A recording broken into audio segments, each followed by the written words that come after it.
Welcome back to the second installment of the coaching panel. We don't really have a name for it yet, but that's what we've landed on right now, the coaching panel, because it is another panel show. It's the Friday panel, I suppose, resurrected, and it's another coaching special. We did this on St. Patrick's Day, and it seemed to go down well, so we decided, let's try it again.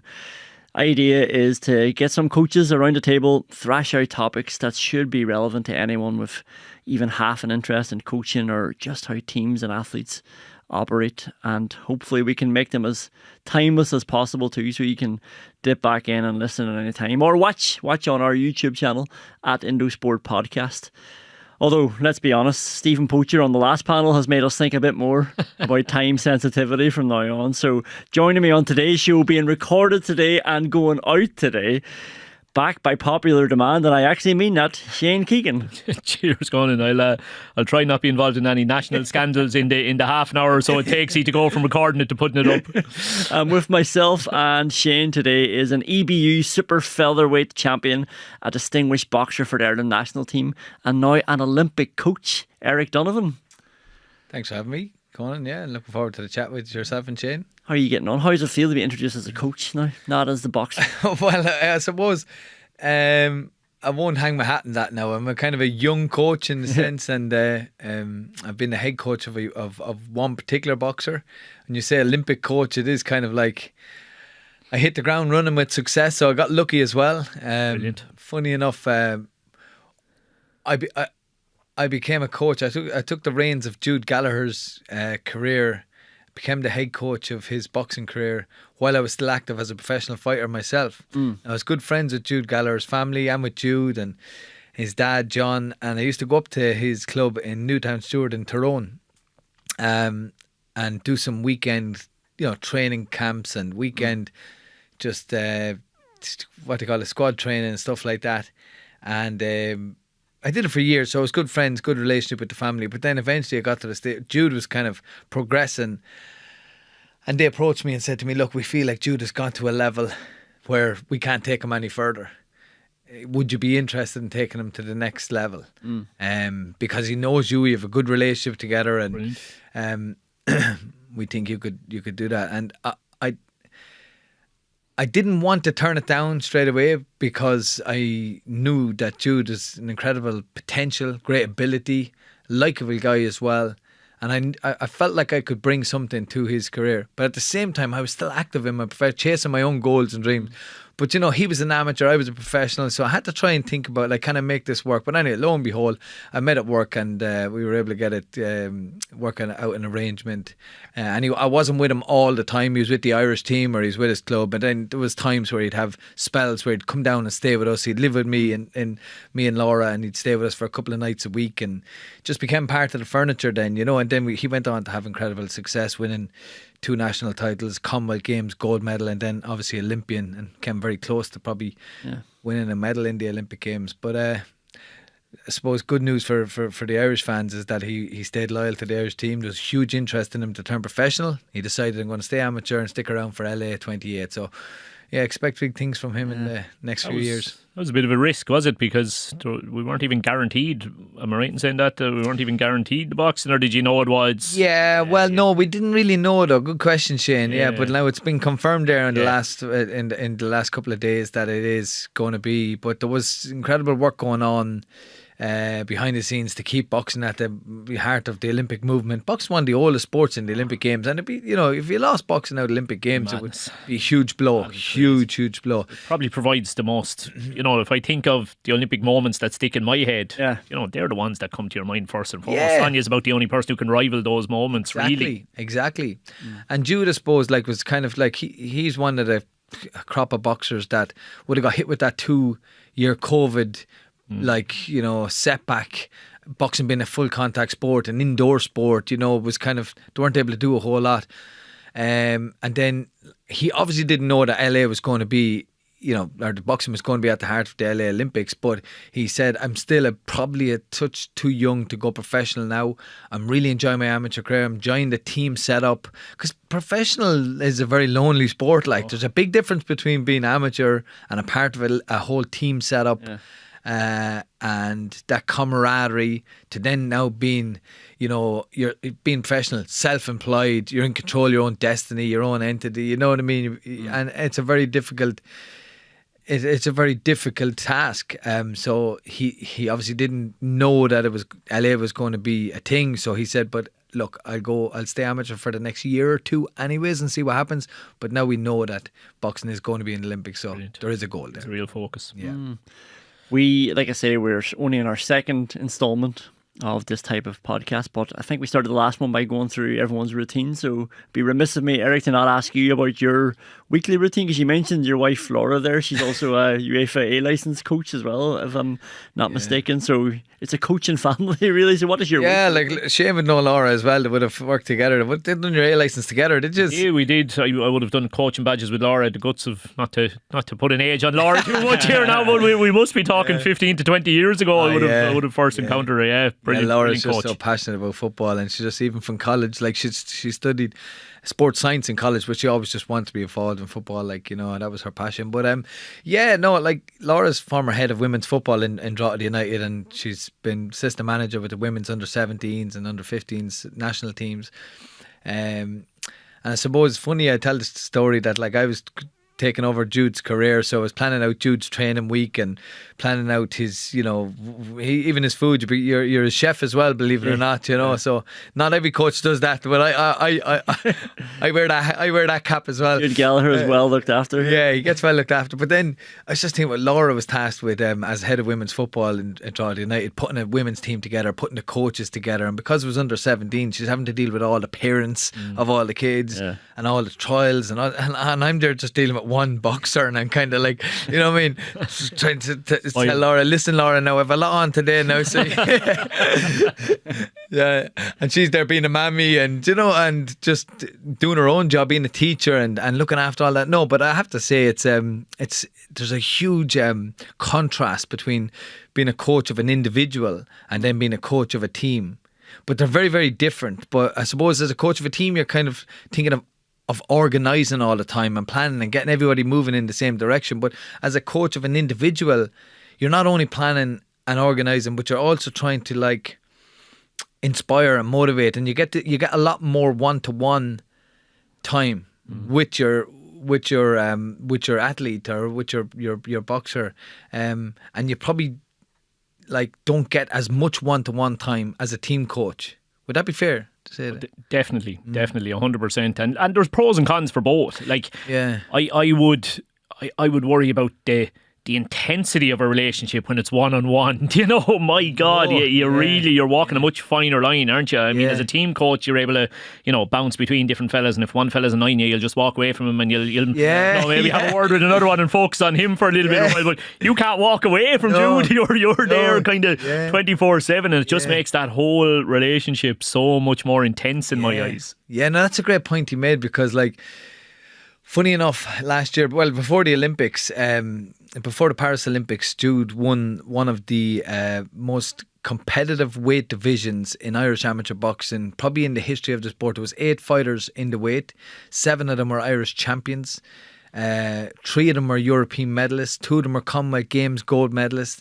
And normally in the Irish boxing team, like, you would have had rivals like, say, like Joe Ward, Kenneth Egan, myself, David Oliver Joyce, Darren O'Neill, Jason Quigley, different, there'd be 2 or 3, but this had 7 champions and international medalists. So you're talking about Dylan Eagleson, Adam Hessian, David Joyce, obviously Jude Gallagher, etc., and Paul Luman. He's a professional now. So they were all in the weight. And then Jude came down to live with us for a few weeks to prepare for that. And then what we did in the lead up to it, we drove down to Cork. I was doing some work down in Cork, and I had to do it. I was doing a number of events down there in the corporate world, and this was a close enough period before the actual championship. So I said, right, well, Jude's down with me. How am I going to? I need to bring him with me. That's what I was thinking. I have to bring him with me. There's plenty of boxers down in Cork, plenty of good boxers too, clubs.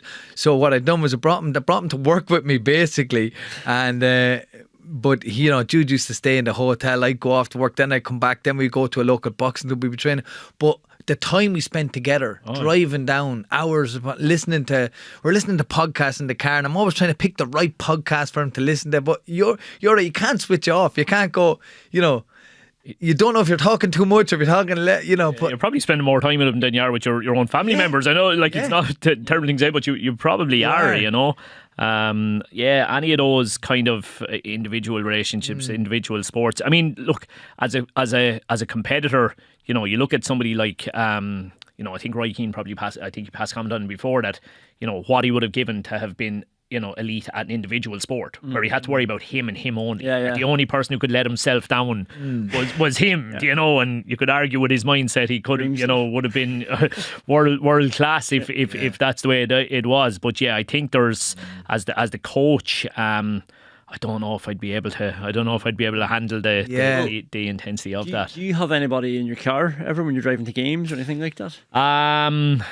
No, not really. Even, to be honest with you, even say if I go even League of Ireland wise, now the excuse I would have always had, I suppose, is that I'd be coming from a different direction a lot of the time. I'd have been coming from Laois and maybe my timelines as to when I wanted to get there. But I'll be honest, I would have hated. I say I would have hated travelling on the team bus. I just didn't travel on the team bus. To be honest with you, I used to kind of go everywhere in the car by myself because, again, as similar to what you've described there, you do so much commuting as a coach or as a manager or in these different roles. You do so much commuting that your commute becomes arguably your most productive time of the day. So I had an hour and a half spin up here, say, for this chat, and I mean, you can go through the phone. The amount of conversations I've had in the last hour and a half where we've got a lot, and you're in the lift coming up and the phone rings and I need to answer the phone quickly. Oh, it was a bit rude, Shane. Apologies. That's interesting because I remember Tony McEntee, the Sligo manager. I was to do an interview with him and I rang him and it went to voicemail. Then he rang me back, but I missed it, and then I spent the next half an hour trying to ring him back, but it was always engaged. And then when I eventually got him, he said, "Sorry, when you didn't answer, I just went down the list." Yeah, and listen, a list of people to ring. Listen, as any kind of coach or manager will tell you, particularly again where the numbers multiply, as Eric described with Laura's job, where the numbers multiply. What happens is when you're on a call, by the time you get off the call, you've had 3 missed calls. So now, and then you ring back one of those and you have a conversation with them and you have another 3 missed calls. So all of a sudden you have 5 people that you have to get back. I remember one particular crazy day with Galway United kind of coming home and just collapsing onto the couch when I came in. And I picked up the phone and I just said, I'm going to scroll here for a second. And it had been roughly a 15-hour day, let's say, there or thereabouts, say 7 in the morning till around 10 at night. I hope the maths is roughly right there. And I scrolled through the phone, and I'm not joking, 120 phone conversations had that day. Jesus. I think it worked out at 8 an hour over a 15-hour day or something like that. That's not good. That would stress me out. It's mental. It's absolute. And maybe I'm the bigger idiot for having all those but they were all seemed like necessary phone calls. Well, you see, you're expected as well to be absolutely undivided attention to every phone call. That's it. And the people that's ringing you, they don't know that you've just had 50 more or whatever. So. And they're expecting to have you at your best and, to have your attention. And it's funny enough that, you say that because even though I didn't have to deal with that level of demand, you're still, when you're working with a one-to-one boxer and coach and you're commuting and you're living together, you know the way you wear your coach's hat at times and then you take off the coach's hat and you have to find out when do you take it off, when do you just be casual. So you kind of, in my situation, and you'll see it probably now with, let's say the likes of Andy Lee and Joe Parker and Paddy Donovan, and he has Ben Whittaker now and his team, a lot of boxers and coaches would become very friendly. Yeah. You have to become almost friendly. Yes, you need that element of hierarchy and that you need to know your positions.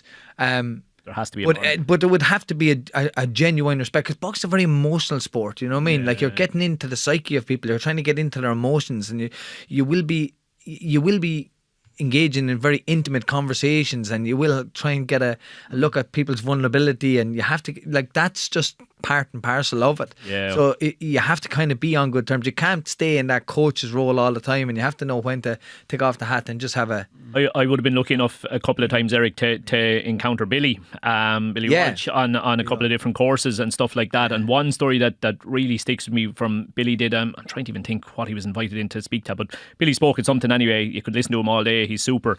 And he spoke about... when Sport Ireland came in to do some training with them in the lead up to the Olympics, and everybody absolutely hates them, he says, but inevitably one of the things that Sport Ireland looked to do as part of their training day was role plays, where they threw out a scenario of, if this happens, how would you react, kind of a thing. And role plays now, you always feel like a stook when you're involved in them, and that sort of thing. Nobody enjoys them, I don't think. But unbelievably, the role play that Billy was cast into that day was that it's like half an hour to the fight at the Olympics, and your fighter has come down with an unbelievable dose of nerves and is refusing to out there. Yeah. And how are you going to handle this? And Billy had to play it out, and he said, I feel so stupid, having this imaginary conversation and playing it out and the whole lot. And then listen, without going into names or anything, he told us it literally happened. Wow. It literally happened. He found himself, a year or less in that exact scenario, and he said it stood to him massively.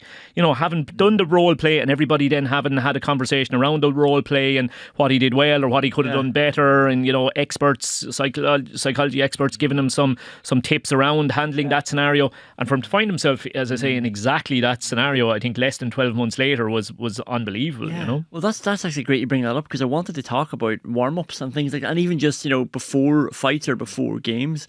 And I think, or I wonder, is there a completely different mentality in the boxing world than there would be to football, to the GA world? Because I think the GA world, especially GA coaches, can be very guilty of, this team's going to do that to you and this team's going to hit you and they're going to be up for it. And it's like, I think players are sick of hearing that now, because it's disrespecting them. It's like, we're not afraid of them, but that's the way people approach it.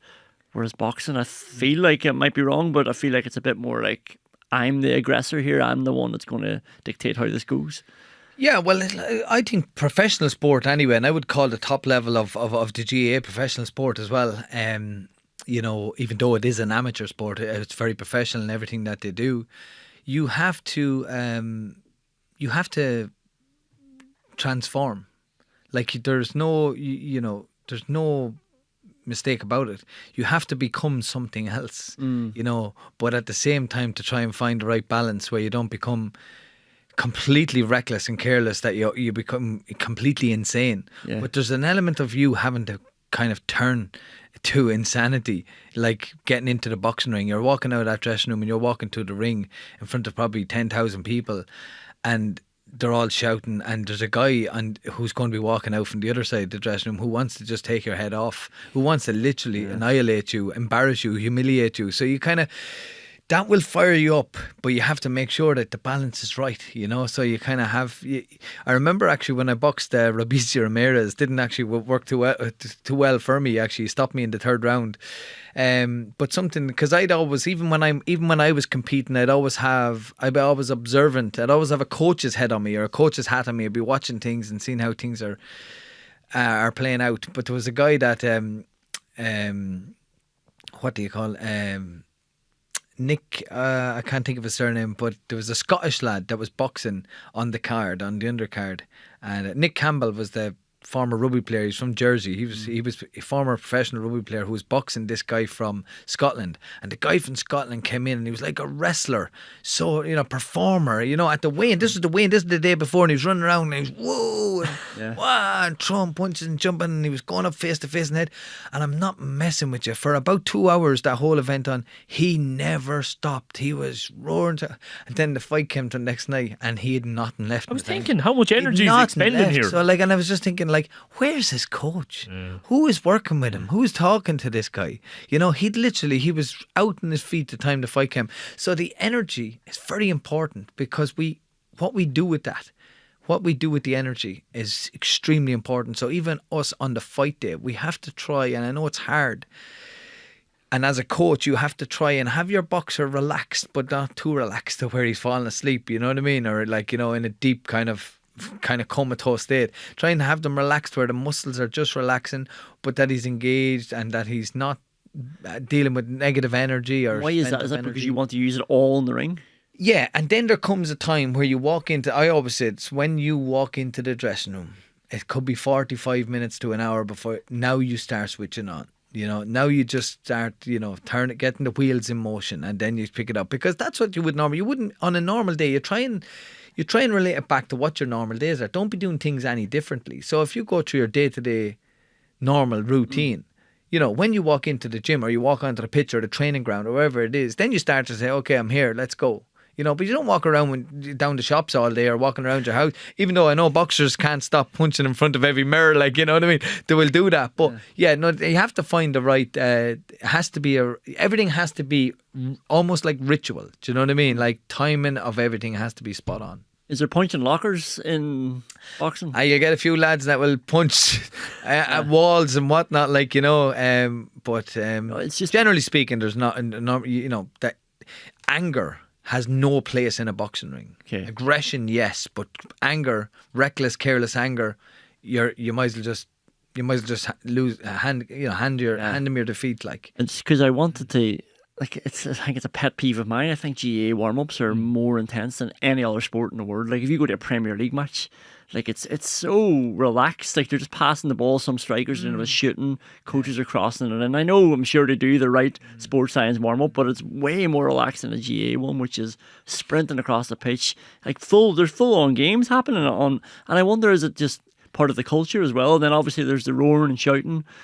And I don't know why that happens in GAA and maybe not anywhere else. Yeah, and look, I suppose I would like to think that our GAA warm-ups with Brackens at the moment, let's say, for example, are an awful lot more laid back. Yeah. And that's probably because I'm coming from the soccer experience, whereas you described it is that bit more laid back. Look, I mean, I'll be honest with you, there's very little that's going to happen in that last hour that's going to have a massive difference. I think people see that last hour as their last chance to get stuff in, like cramming for an exam. Coaches think, get this into them. Cramming is never a good idea, is it, Conán? We've all been there, we've all done it, I'm sure, for different exams, but the guys who do well in exams, they have the hard work done long before that final few hours, and it's the same on a match day. I'm not saying there's no upside. I will try and have a word with maybe 3 or 4 players who I feel for a particular reason it's beneficial to have a quiet word with them. Might be a young fella coming into the team making his debut, or it might be somebody who's got a very specific role within the game plan for that particular day. But again, it's 30 seconds. It's maybe 2 short, sharp bullet points is what you're given. If you're downloading a game plan on them in those final minutes beforehand, for me that's madness. I'll be honest, League of Ireland wise, it was the worst hour of my week, because your coaching staff take the warm-up fully for you, and you've essentially got nothing to do, and you can't even really pull players because your coach needs them for the different activities. That they're Jurgen Klopp on the halfway line and just watch the other team. I'll tell you, I read Pochettino's book, and I found it amazing that he said once they left the dressing room to go, he went down to the kitchen, prepared himself something to eat, sat down, had something to eat, and then went for a shower. Yeah, honestly, read the book, went for a shower, relaxed himself, got all of that done, and was back in the dressing room for when they were coming back in. That was his ritual for how to try and occupy himself and fill that void while they're out there for a half an hour. But listen, it's the same as team talks. There's different strokes for different folks. If you think the thing you do is going to be the right thing for everybody, sure, impossible. Different people want different things from their warm-ups, from their team talks. Joey Undole, League of Ireland wise, famously would never do the team warm up. You had, as a manager, if you were signing Joey, you needed to know, no, I don't partake in the team warm up. Yeah. I have my own thing. He kind of had headphones on. He had bands. He was doing band work before anybody knew what band work was, and he literally did pretty much his entire own. Might have done a small bit with the team, but by and large, Joey did his own thing as his warm up, and because he was a genius with the ball at his feet, you accepted that, and that was have been that good. Yeah, exactly, yeah. Which I mean wasn't Paul McGrath even excluded from training sessions.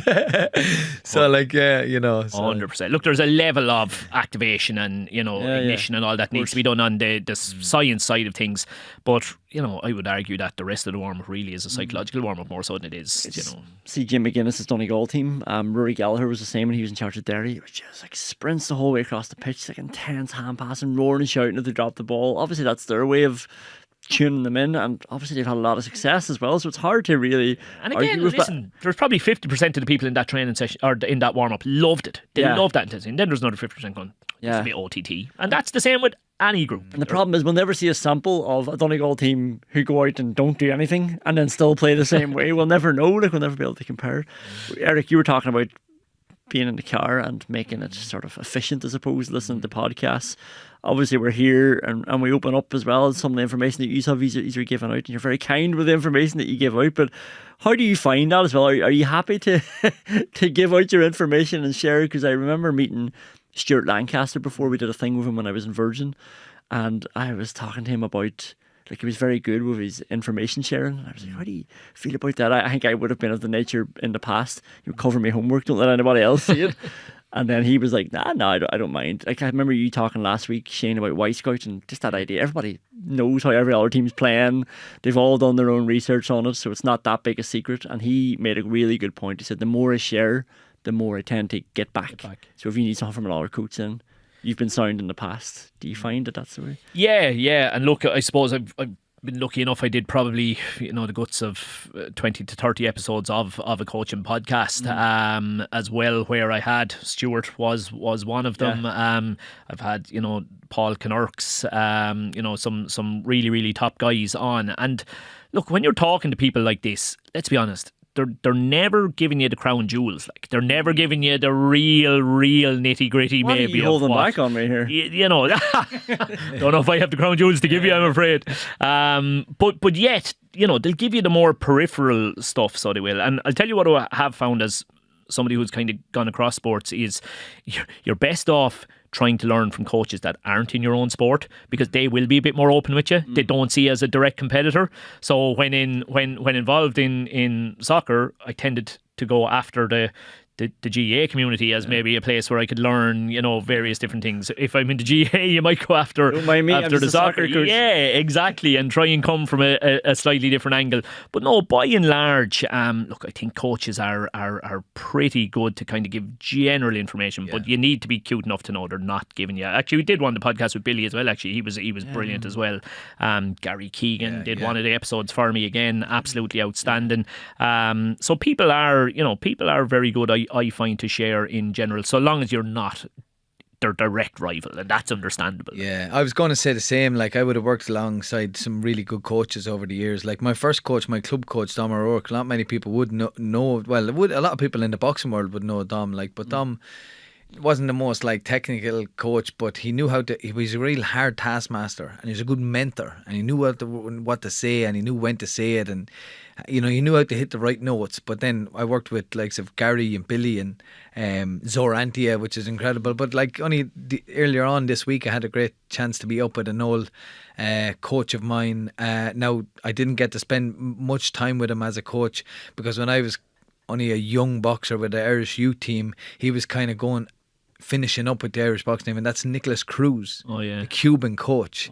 I was doing a bit of work in Portlaoise prison, in the Midlands prison, and Nicholas is there. He's a yoga teacher in there, he's a Spanish teacher and a boxing teacher, and I got to spend a few hours with him in the Midlands prison, and we were having lunch together, and we did a talk together, and I got to talk to him about, you know, his time as a coach, and he was telling me all about his stories, you know, working with McCullough and Carruth and working with Francie Barrett, and you know, these great insights and great stories. Like, and Nicholas was probably one of the first people to bring a lot of, like, you know, meditation, visualization and all to Irish boxing all those years ago, you know, coming from that Cuban school of boxing. He was incredible, and I was just so grateful to spend a bit of time with him. And like you said about the nuggets, like I got a couple of little nuggets from Nicholas that I'm not going to share now, but I'm like, I'll take them and keep them with me. But all those boxers, like those people like Gary Keegan, But I would have learned so much off them, but I learned so much as well off sports psychologists as well, like the likes of Jerry Hussey and then counsellors and psychotherapists and all as well on the emotional part. So you take something from everybody and then you try and add it to your own style. Like you will have a general style, but like as somebody in my sport, everyone you work with is different. So your way of dealing with them is different because it's all relevant to them and specific to them and their needs. And you need to know how to be able to do that and how to adapt. But generally speaking, you will have your kind of your method or your formula, and a lot of that is based around hard work, discipline, commitment, sacrifice. You know, they're just non-negotiables. You just have to do them if you want to be successful. Interesting. And that's where the individual coach definitely has an advantage, Conán, in my opinion, in that, like what I said to you a few minutes ago, if Eric can get a really, really good read, which no doubt he will do, on the personality type of that particular individual, he can make sure that every word he says lands. He knows how this person receives a message. He knows how they like to be motivated, how they like to warm up. Everything you do is landing. Whereas again, in a team setting, no matter how much you prep it or how much thought you put into it, it'll land with some because it's how they like to receive information, and won't land with others because it's not how they like to receive information. How does that play out then as well? Because one of my favourite sayings, and I don't know how much I would live by it if I was in charge of a team, but it's to treat everybody equally, treat them differently, because everybody's different, obviously. But where's the line then? Because I think sometimes as a coach you have to draw a line and people need to come over it in terms of your standards and what you expect from them. But I do think in a team sport it's worth maybe helping some people over the line as well, because you only need some of these players down the road. Maybe if you are extending a hand, I don't know if you give them a bit more leeway, because I don't know how that impacts the rest of the culture of the team then. But what do you do about that? Yeah, it's a serious balancing act. There's absolutely no doubt about it, because, you know, as you'll find a lot of the time in sport, I suppose the high achiever or the person who can really make the difference for you on the day, they tend to be the ones that need that little bit more management and that little bit more cajoling almost. You've got some guys who will be absolutely rock solid. I mean, again, Mourinho used to have the saying, you know, that for the orchestra to play, there needs to be 4 piano players and 7 piano movers or something like this. And his whole thing was, you know, 4 guys who are that bit different. Maybe they don't work as hard as the rest. Maybe they don't, you know, tick every box but the majority of a group need to tick every box. And then it's a case of, okay, how much can we get the majority of the group to buy into the concept that, we as a group, managers and players, is it worth us treating these 2-3 individuals slightly differently? You know, you look at Connolly for the Dubs, you look at, you know, you read the stuff about how Ferguson handled Cantona, you know, and people would have said Ferguson wouldn't budge for anybody. Well, he clearly did, you know. So there's almost no, you know, you get this generic line of, listen, if you don't work hard, you're not in my team. Ronaldo wouldn't have made a team in his career if his managers were going by that line, because no, he worked hard off the pitch, but he could be very lazy on the pitch. And yet you knew this guy is a difference maker. If the 10 of us do our jobs and make up maybe for his lack of work rate, even Messi, you could argue at times, you know, lack of work rate sometimes, but if the 10 of us do our jobs and almost make up, if we all add an extra 10% to cover his lack of work rate, we know he's going to deliver. But then how far do you let that go depends on the group that you've got and how much they are willing to carry the can almost for that person. I was thinking of this actually on the way, and I was just thinking about how, as an individual, as a coach of an individual sports person, most of your time you're trying to help this individual to believe in themselves, to let them to try and to believe in themselves to a level of conviction that they're absolutely convinced that they're capable and they're good enough and they're able and all of that. But I find when it comes to teams, what you're hoping to do is for the team to believe in their teammate, for them to believe in their teammate, for them to trust in their teammate. Because yes, they need an element of belief in themselves as well. But when they look left and look right and they believe in each other, then you know that you've kind of got a great harmony going there. Because I've seen it with teams in the past, and I've worked with teams. I've been a performance coach with teams, and I've had individual chats with them and one-to-ones, and they mightn't be happy with a certain click in the team or whatever like that. And if you have that, you're already goosed.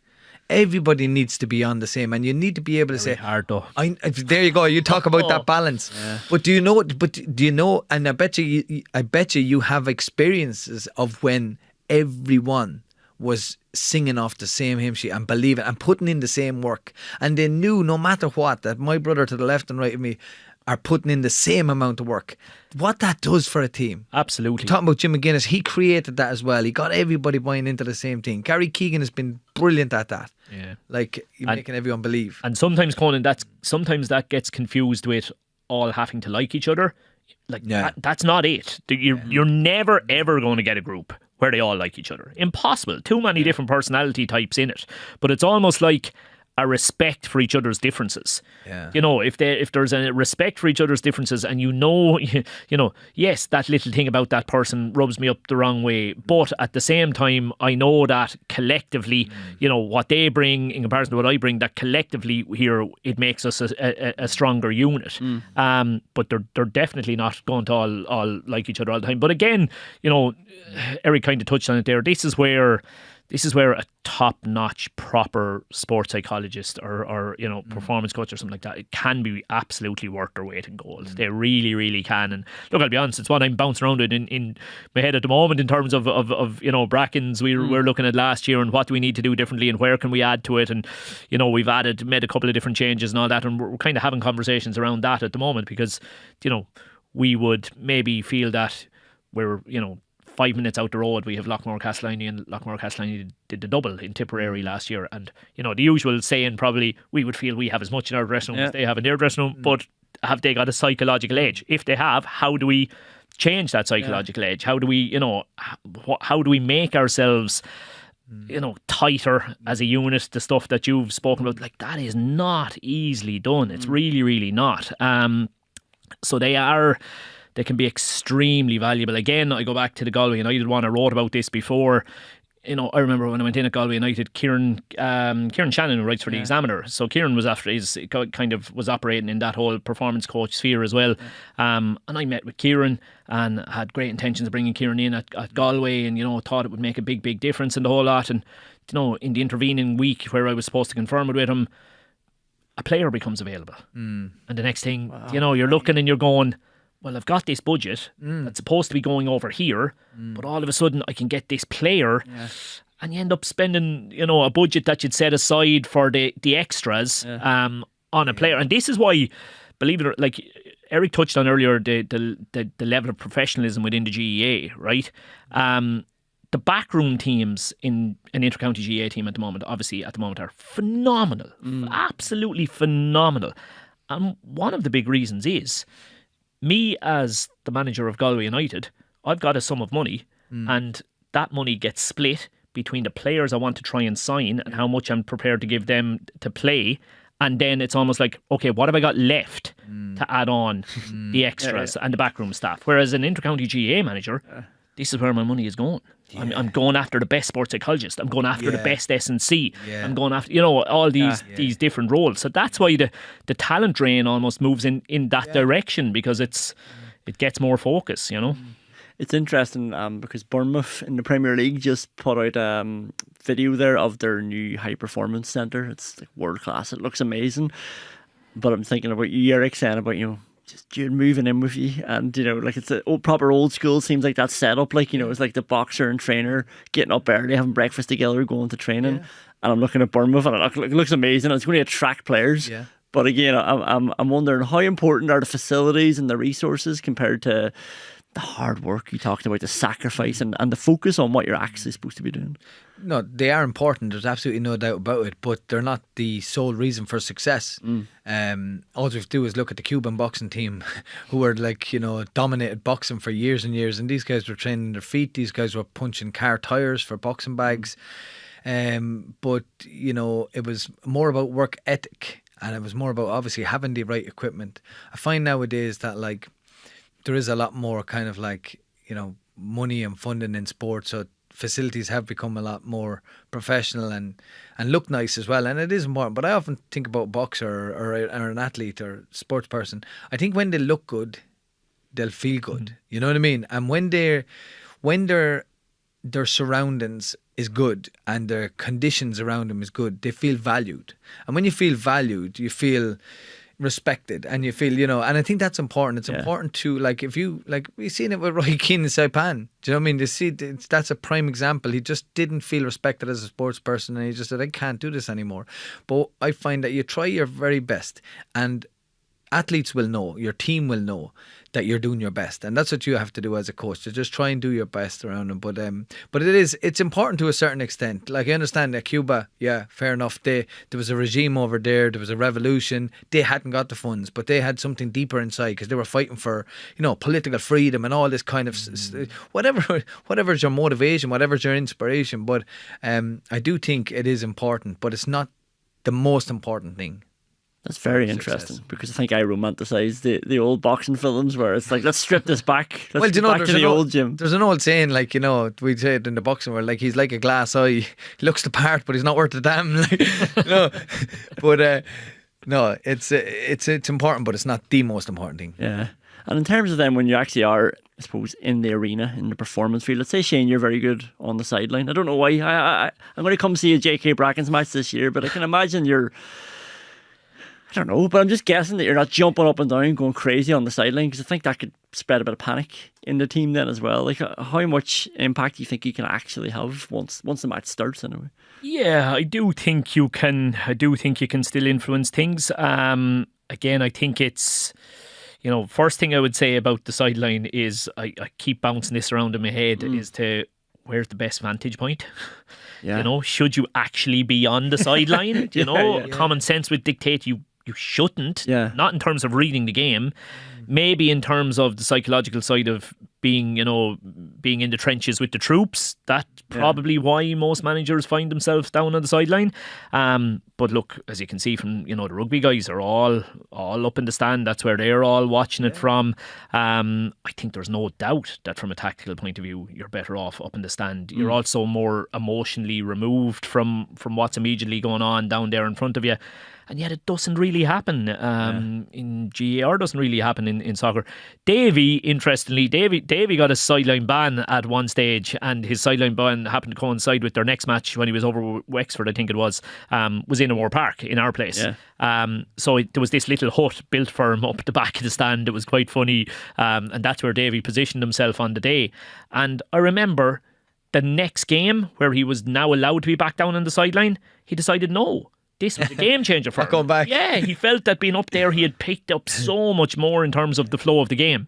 Now, Davy been Davy, and maybe most of us, he lasted up there till half time, and all of a sudden he was back in the sideline for the second half. You get sucked back down to that level. But I do think there's an awful lot to be said from stepping back, particularly if you've got a very trusted lieutenant who you're thinking to yourself, listen, they can be the one. Themselves, and obviously everybody now is kind of mic'd up, so you're able to kind of communicate. Listen, can you tell him this and such a thing? But I mean, the big thing from a coaching perspective, and it's something that I'm still not wonderful at, and I'm trying to get better at, is can you make your communication instructional?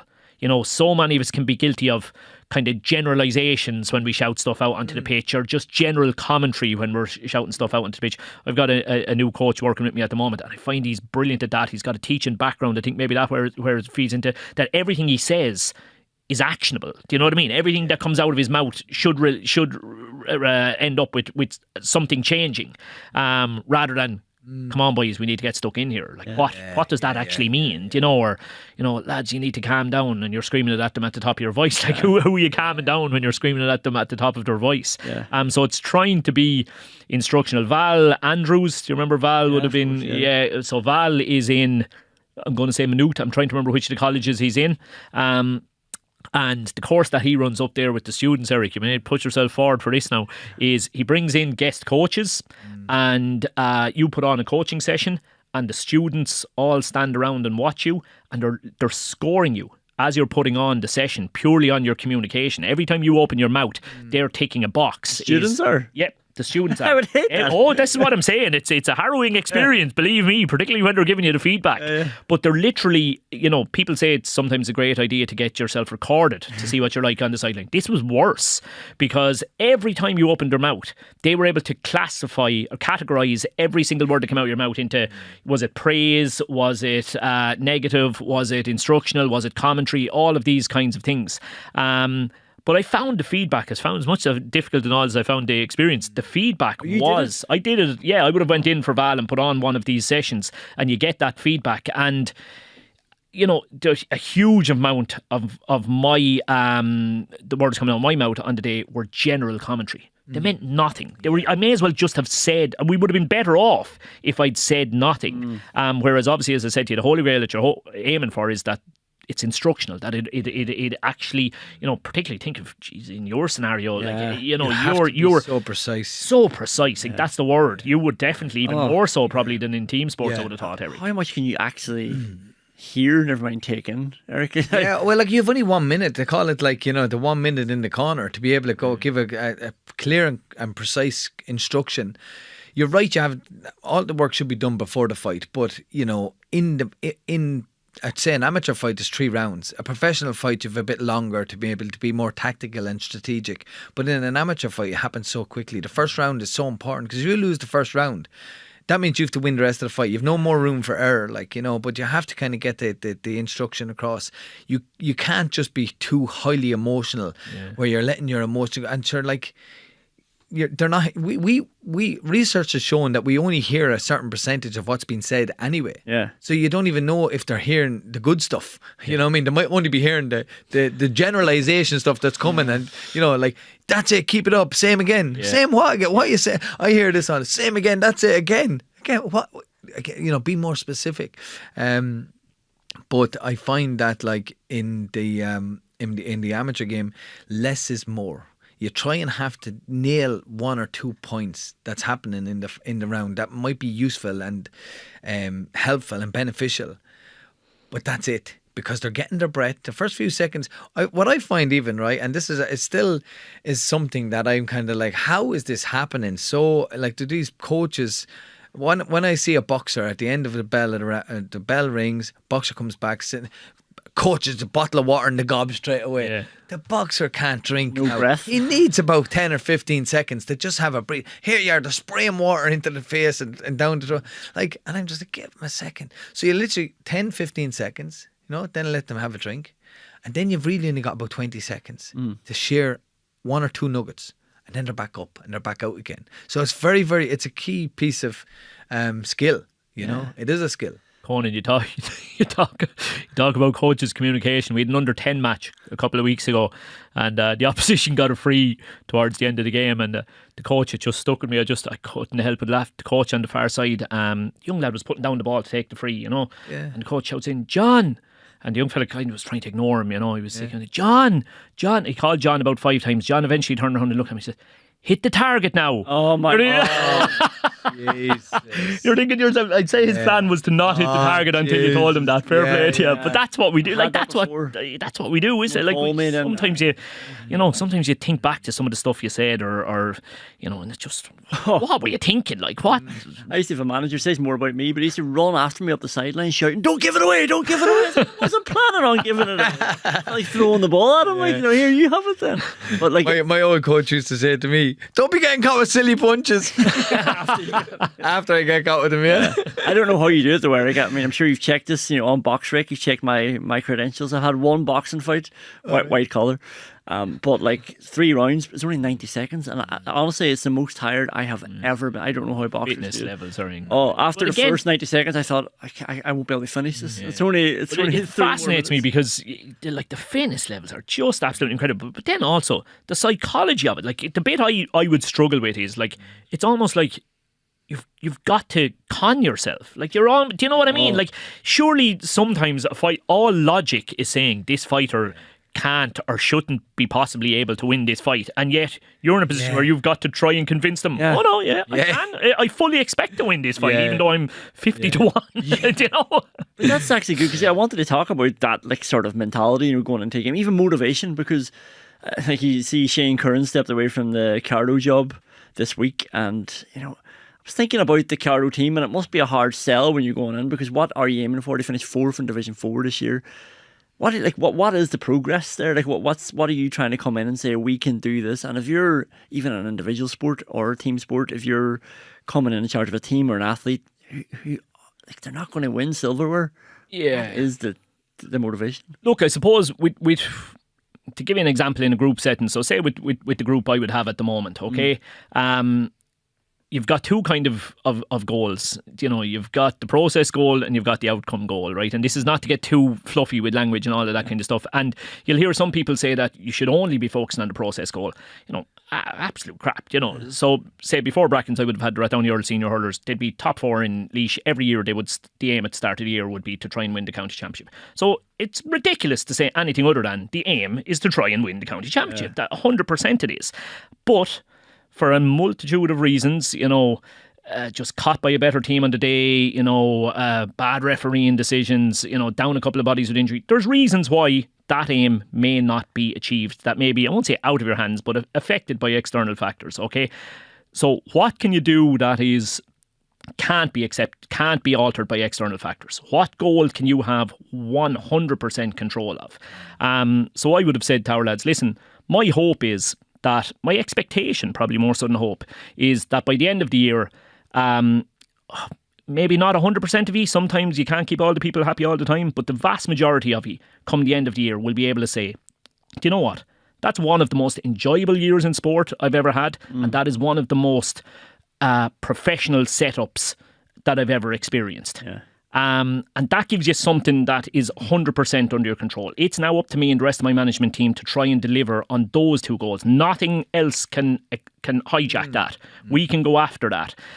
And when you're 6 points up in the county semi-final and you end up losing it by 1, I won't say it's much solace, but at the same time, when you get those couple of texts from a few guys saying, listen, Shane, you delivered on that side of it. I just want to let you know you delivered on that side of it. It is some bit of solace, a small bit, that at least the controllable one, you did hit those targets. Mini targets the whole way through.